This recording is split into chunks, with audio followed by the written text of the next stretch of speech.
customer ya, hubungan dengan perusahaan dengan customer. Nah kalau kita ngomong relationship itu ada satu konsep pemasaran yang boleh dikatakan baru, yaitu CRM ya. Jadi relationship ini terkait dengan CRM ya, terkait dengan CRM. Nah ada yang pernah dengar atau CRM itu kepanjangan dari apa sih? CRM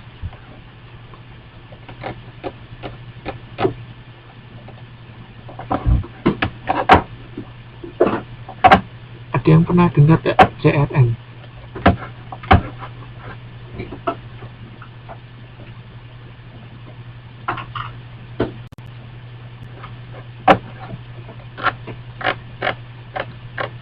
Oh Mbak Yani pernah dengar ya. Oke deh saya jelaskan. CRM itu singkatan dari customer. Oh di Krakatau ada CRM. Oke, jadi CRM itu kepanjangan dari customer relationship management. Nah, oke, ya betul Mbak Nuriani tahu ya. Jadi betul Mbak Nuriani betul ya. CRM itu adalah customer relationship management. Jadi secara umum kita bisa mengartikan CRM itu mengelola hubungan dengan customer gitu ya. Customer relationship management, mengelola hubungan dengan customer. Jadi inti dari CRM itu ya bagaimana supaya hubungan antara perusahaan dengan customer itu baik ya, supaya ya tadi untuk mewujudkan loyalty ya, untuk mewujudkan kesetiaan dari pelanggan. Nah, customer relationship management itu perlu dilakukan ya supaya jadi konsumen itu habis beli barang itu enggak ya wes beli sekali sudah enggak, tapi beli sekali terus beli lagi gitu ya. Jadi terjadi itu tadi loyalty ya. Sepertinya saya ada bagannya gitu ya.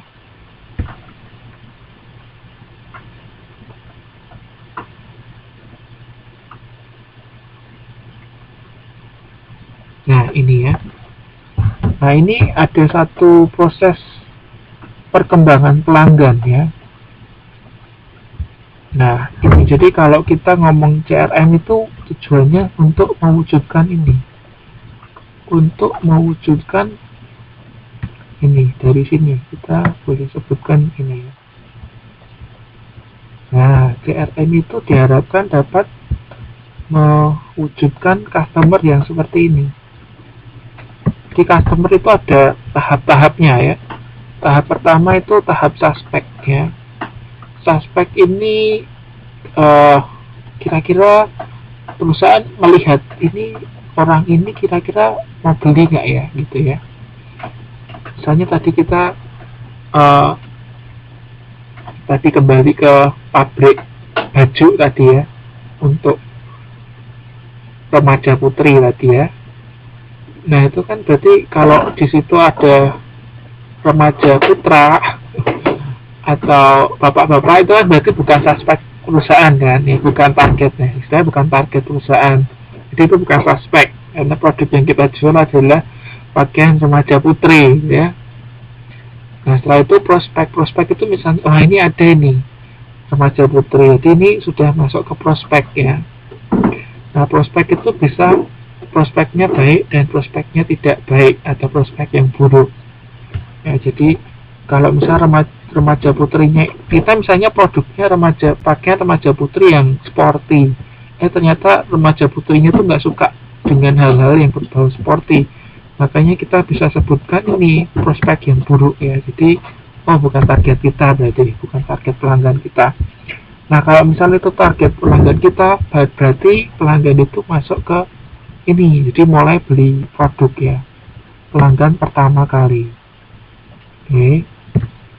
Nah, pelanggan pertama kali, nah kita mulai nih melancarkan strategi CRM ya, atau Customer Relationship Management.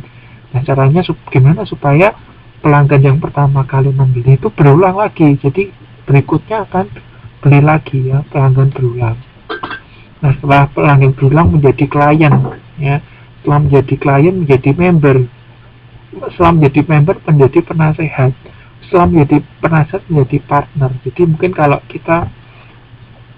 di tahap ini ya, di tahap member gitu ya, oke lah member lah.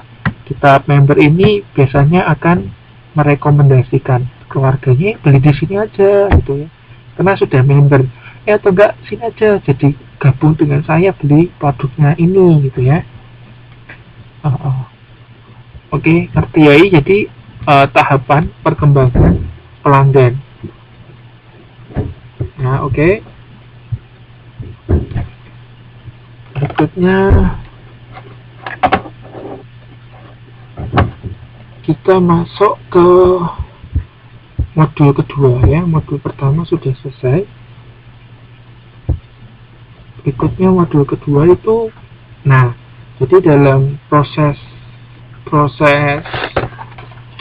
pemasaran, proses strategi pemasaran itu selalu diawali dengan analisis ya, analisis situasi strategis.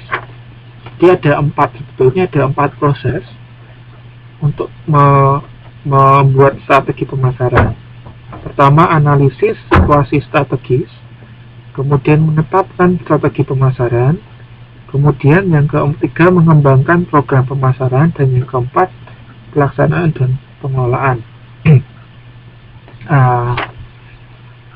Terus, nah ini kita di modul 2 ini kita akan bahas mengenai analisis pemasaran ya, analisis lingkungan pemasaran. Nah, secara umum analisis lingkungan pemasaran ini ya,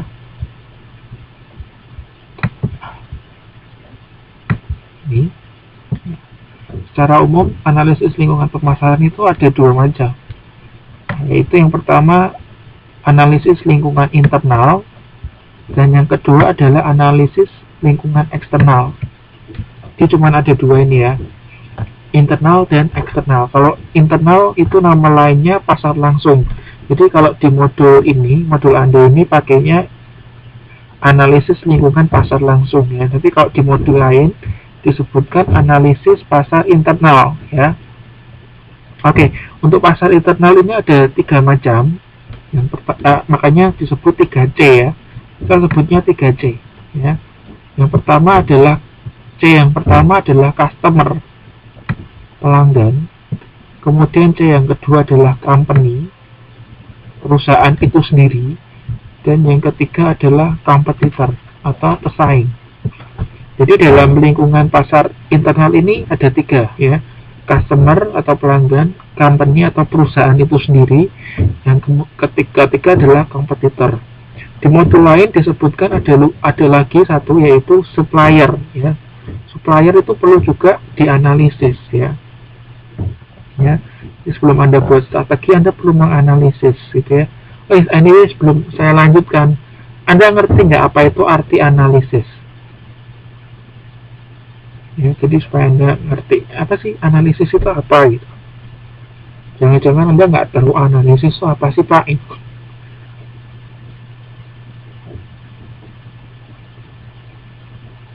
Melakukan analisis lingkungan pemasaran. Analisis itu apa gitu ya? Anda tahu nggak analisis itu apa?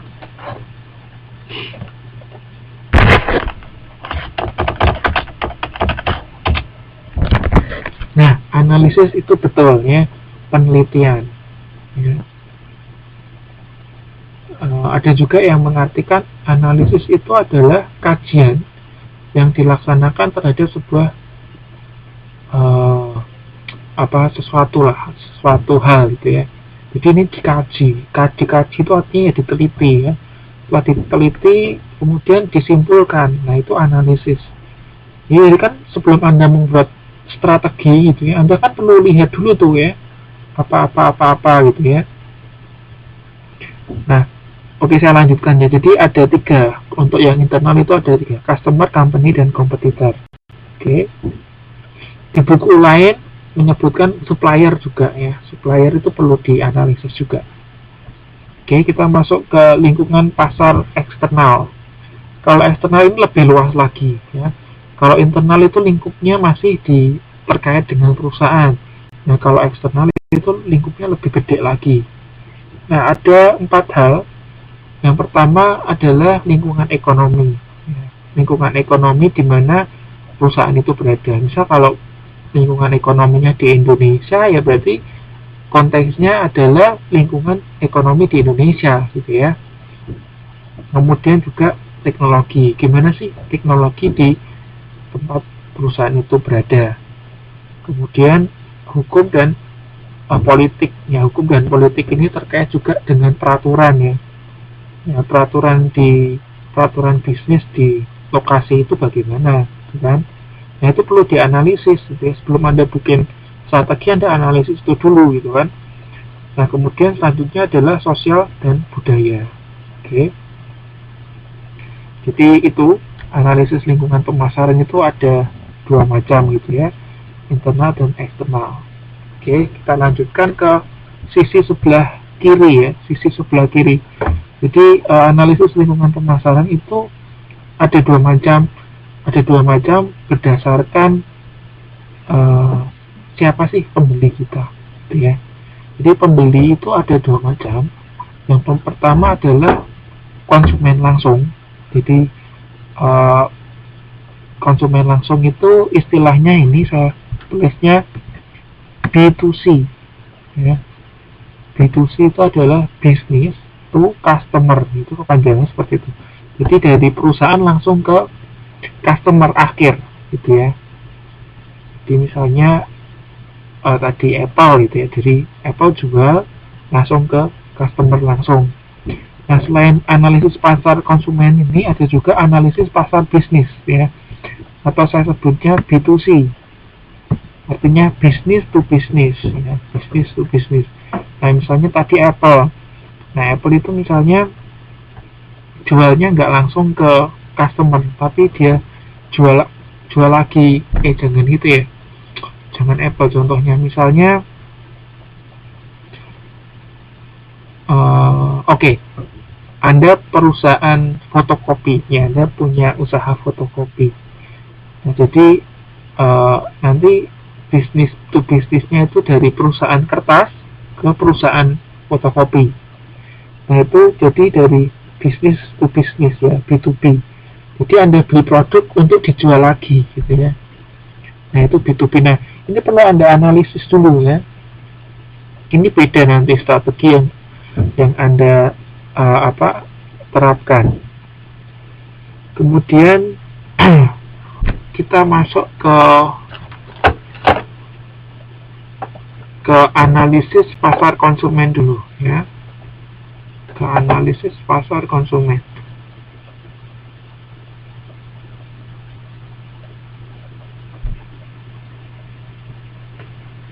Oke, Anda bisa buka di modul 2.13 ya, 2.13. Nah, di halaman 2.13 itu ada gambar 2.1 ya, ada bagan itu 2.1 ya kan.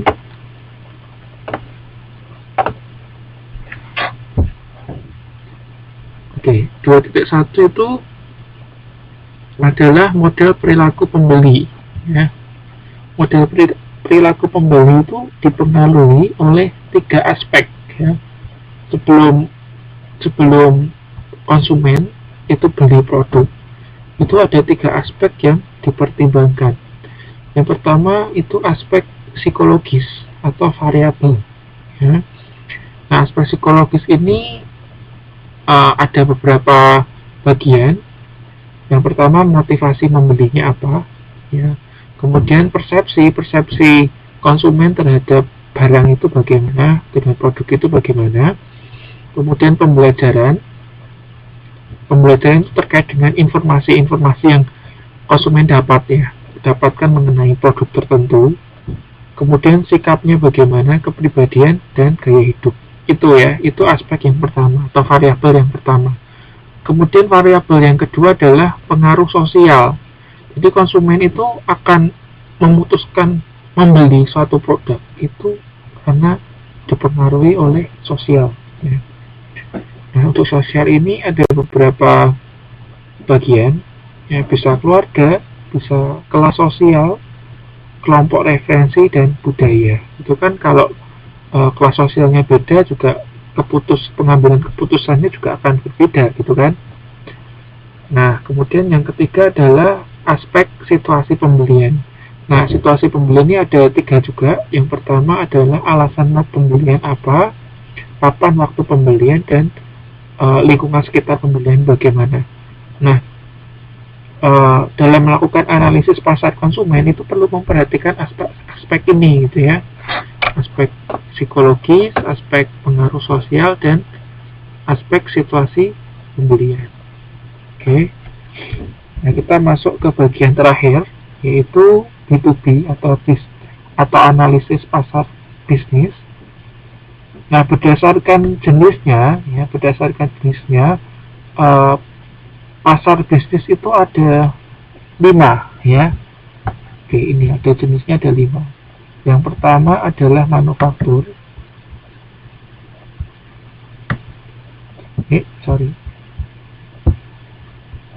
Manufaktur atau perusahaan membuat barang gitu ya, manufaktur. Kemudian jasa produser, kemudian retailer atau agent, kemudian government atau pemerintah, dan organisasi nirlaba. Nah, ini kan beberapa jenis yang perlu Anda analisis sebelum Anda membuat strategi pemasaran. Jadi ada beberapa hal juga, jadi Anda harus mengerti, yaitu Anda harus melakukan perbedaan strategi antara pemasaran untuk B2C dan B2B ya. Anda perlu lakukan pembedaannya mana gitu ya. Terus kedua, terkait juga pihak yang terlibat, karena pasarnya berbeda, pihak yang terlibat juga berbeda ya. Jadi kan kalau Anda menjual produk langsung ke konsumen akhir dengan ke bisnis kan beda gitu kan, pihak yang terlibat juga berbeda. Kemudian yang terakhir adalah hubungan pembeli dan penjual. Kalau Anda punya bisnis B2B dengan B2C juga hubungannya lain gitu kan. Biasanya kalau B2B itu lebih formal ya, jalinannya lebih formal, dan sebaiknya dijaga baik-baik, karena kan ini saling mempengaruhi kegiatan dari kegiatan produksi dari kedua belah pihak gitu. Makanya hubungan pembeli dengan penjual untuk B2B perlu lebih diperhatikan ya. Oke. Sampai di sini, ini akhir dari penjelasan modul 1 dan modul 2. Kita masih ada waktu, saya mau latihan ya. Kita akan kerjakan latihan.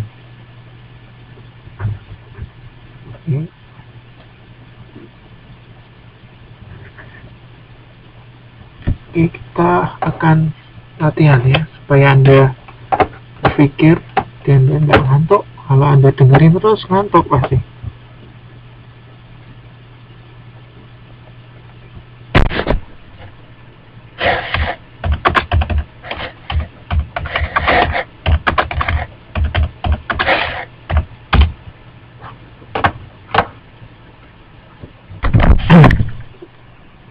Oke,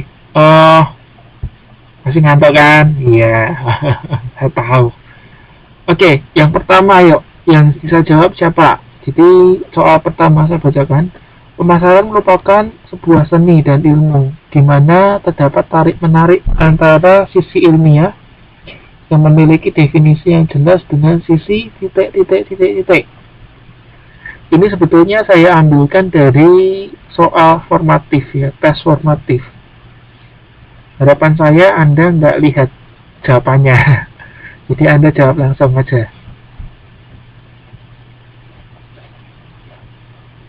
Jadi pemasaran soalnya, iya jawabannya A. Bu Priati pintar. Kreatif. Karena jangan-jangan ini nyontek nih jawabannya. Oke, ya jawabannya betul A. Nah, kenapa jawabannya A? Jawabannya A karena Anda bisa baca di halaman modul 1.2. Ya, oke, Anda baca modul halaman 1.2. Kemudian oke, 1.2 paragraf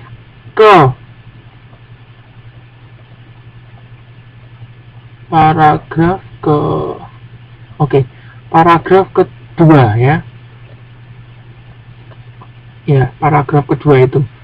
Suatu program pemasaran yang baik tidaklah muncul tiba-tiba, namun merupakan hasil dari analisis lingkungan, perencanaan maupun implementasi.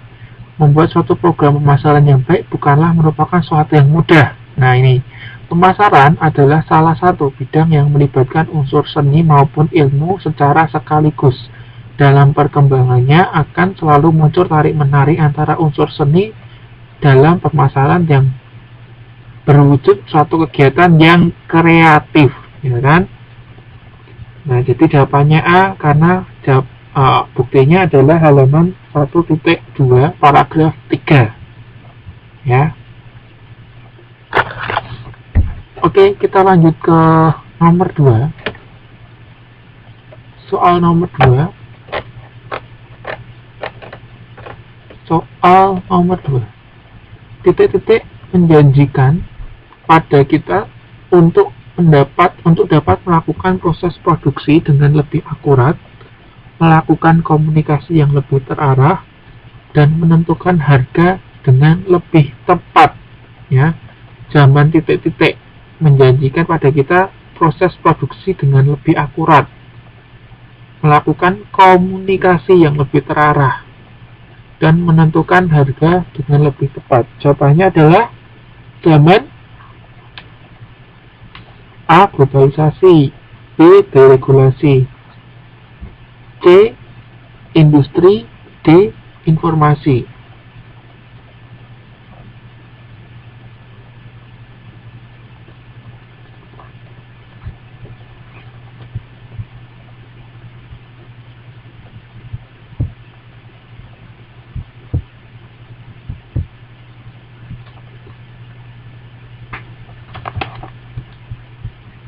Ayo, jawabannya apa? Sebetulnya ini kata kuncinya itu komunikasi ya. Kata kuncinya itu komunikasi.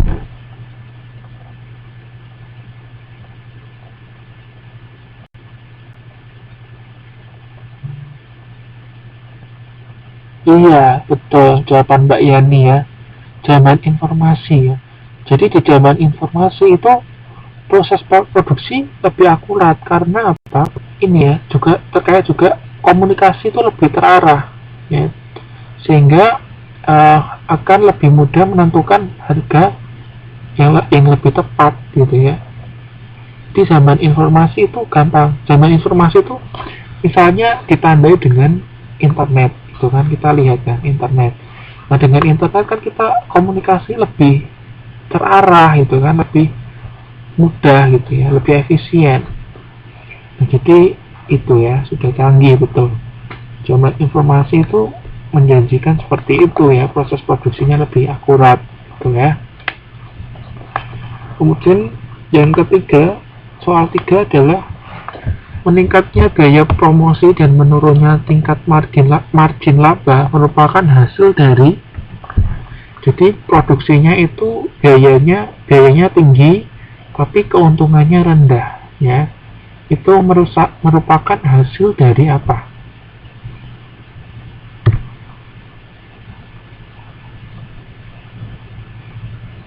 Ini gampang ya, dinalar bisa ya.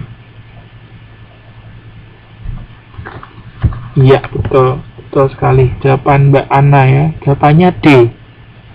Ya, persaingan yang meningkat. Jadi kalau persaingan meningkat, itu biaya promosi kan semakin tinggi ya. Semakin tinggi. Supaya apa tujuannya? Supaya kita menang dari kompetitor. Jadi kita gencar promosi gitu ya. Gimana caranya produk kita itu bisa promosi lebih baik gitu ya, terlihat lebih baik daripada kompetitor. Nah, karena uang itu banyak keluar untuk biaya promosi, akhirnya apa? Akhirnya akan mengurangi tingkat keuntungan gitu ya. Oke, terima kasih ya. Berikutnya nomor 4. Batas-batas antara industri semakin kabur ketika perusahaan mulai mengenali bahwa terdapat peluang yang sangat besar terdapat dalam persinggungan antara dua atau lebih industri. Hal ini disebut dengan titik.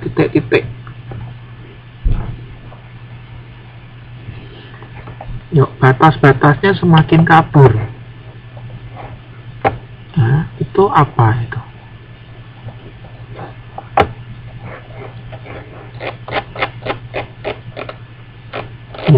Ya, betul. Jawabannya adalah pemusatan industri atau industri convergence. Nah, Anda bisa baca itu di halaman di modul halaman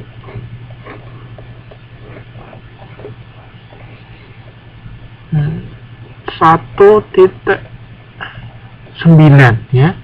1.9 nomor 8 itu. Nah, 1.9 nomor 8. Jadi batas-batas antar industri semakin lama semakin kabur. Sebagai contoh, perusahaan farmasi yang dulunya dikategorikan perusahaan kimia sekarang tidak jelas lagi karena mereka sudah juga berkecimpung dalam riset bioteknologi. Nah, itu contohnya ya. Kita masuk ke nomor 5. Oke, 4C. Ini tadi sudah sempat saya singgung ya. 4P, sorry. 4P itu apa saja?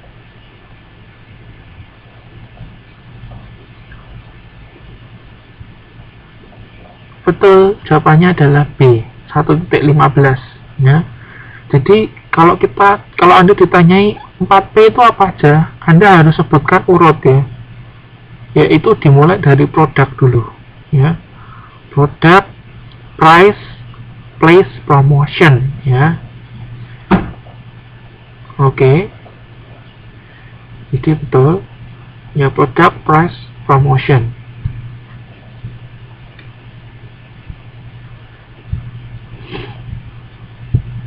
Oke, saya lanjutkan nomor 6. Ketika seorang pelanggan memiliki kebutuhan dia menginginkan sebuah mobil yang harga belinya tidak harus murah, namun memiliki biaya operasi yang rendah. Jawabannya adalah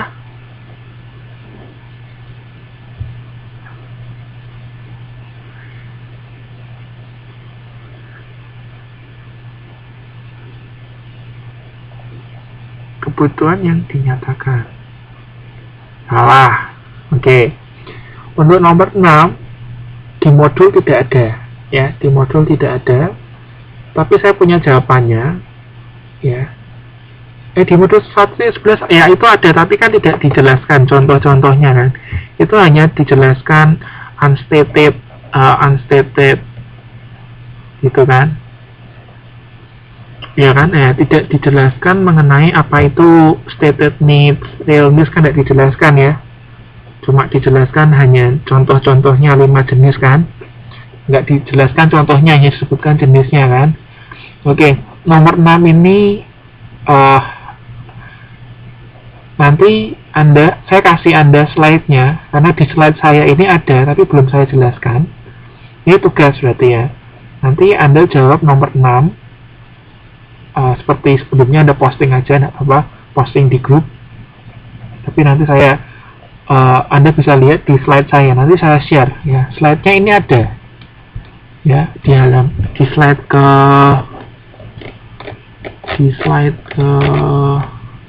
ya, di slide ke-9 ya. Di slide ke-9 itu ada